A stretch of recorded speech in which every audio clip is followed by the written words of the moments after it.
This is Sportscentre.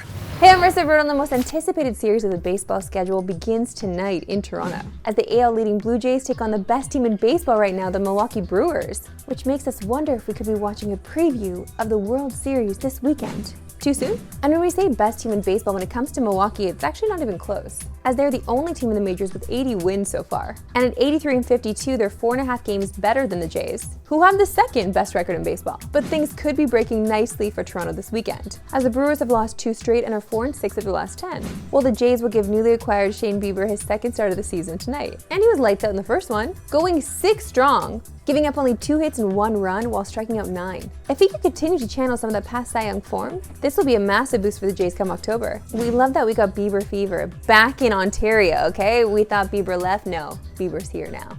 I was talking about the singer and not the pitcher, sorry if that wasn't clear. But this World Series preview stuff aside, this is actually a massive series for Toronto when it comes to the AL East. As we told you all week, Boston and the Yankees are scorching, and both won again last night. Meaning Boston has now won 4 straight and the Yankees now 5 straight. And the Blue Jays' lead in their division is down to 3.5 games. So they're gonna need to get a result against Milwaukee just to keep pace. What an absolute pressure cooker this weekend. I hate that the Yankees and Red Sox always do this, it's so annoying. Ugh. To the NFL, and with less than a week to go before the season officially starts, we got huge news yesterday. You all heard about the move that shocked the football world, but this massive deal is worthy of a full deep dive today, as Micah Parsons is officially a Green Bay Packer, with defensive tackle Kenny Clark and 2 first-round picks heading back to Dallas. And Parsons got a massive extension with the Pack, signing a 4-year, $188 million extension, which easily makes him the highest paid non-quarterback in NFL history. And now in Green Bay, Micah should have as good of a chance as anyone to win the Lombardi Trophy this February. This Packers defense is already one of the league's best. And now they're arguably adding the NFL's best edge rusher to the mix. And if you're the Packers, a team that always seems to have history repeating itself, you're hoping this trade is no different. Let's not forget that big swings for Reggie White and Charles Woodson helped Brett Favre and Aaron Rodgers win Super Bowls. And this is a crazy stat, but the last time the Packers actually traded a first-round pick was in 1992 to the Falcons for Brett Favre. So will this move for Micah work out the same for Jordan Love? If it's worth anything, Love is turning 27 this year, which coincidence is the exact same age that Favre and Rodgers won their titles at. And according to FanDuel, Green Bay has the 6th best odds to win the Super Bowl as of today, as they're sitting at 12-1. But there's still some looking back to do on the Dallas side of this, because this move still begs the question, how did we end up here? Well, with that answer, here's Adam Schefter. I think we go back to the spring, to when Jerry Jones had a handshake deal in his mind, the way that he once had a handshake deal to buy the Dallas Cowboys. When he met with Micah Parsons and shook hands on a deal that averaged $40.5 million in the spring, Jerry Jones thought they had a deal, but Micah Parsons didn't.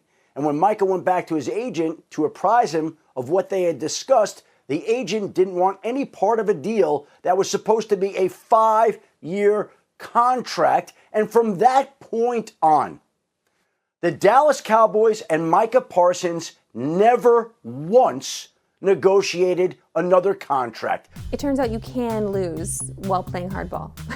And just a reminder, you can watch the Dallas Cowboys without Micah Parsons in the NFL season opener next Thursday against the Eagles on TSN. Now joined by our guy Tim Haraney from the Netherlands. Great to see you, Tim.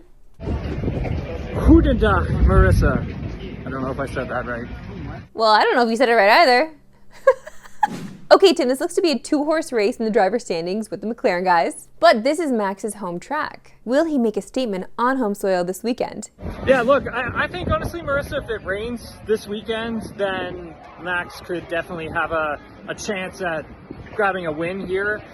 It could be tough. I mean, the McLarens are obviously just so competitive right now, and they're really tough to beat. But outside of all that, I mean, this is Max's home race. Maybe he can summon something special inside of himself to do something great here. But I mean, if it rains, Marissa, yeah, definitely I could see Max coming away with the win here for sure.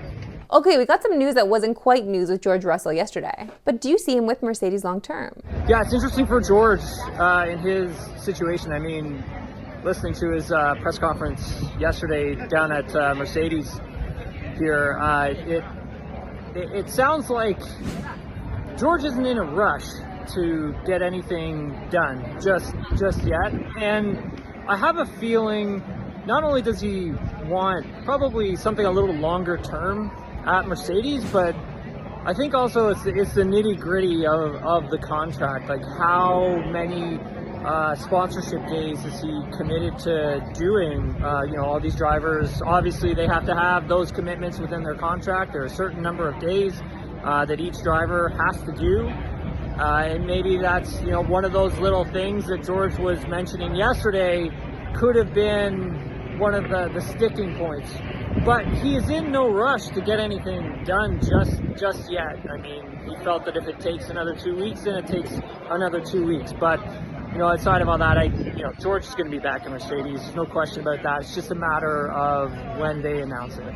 Okay, glad to hear you think he's going to stay, because it just feels like he shouldn't be anywhere else. Tim Marini, a pleasure as always. All right, have a great day, Marissa. Thanks very much for having me. I would say goodbye in Dutch, but I can't. So, goodbye. That's it for me today. We'll see you back here Monday. Have a great weekend.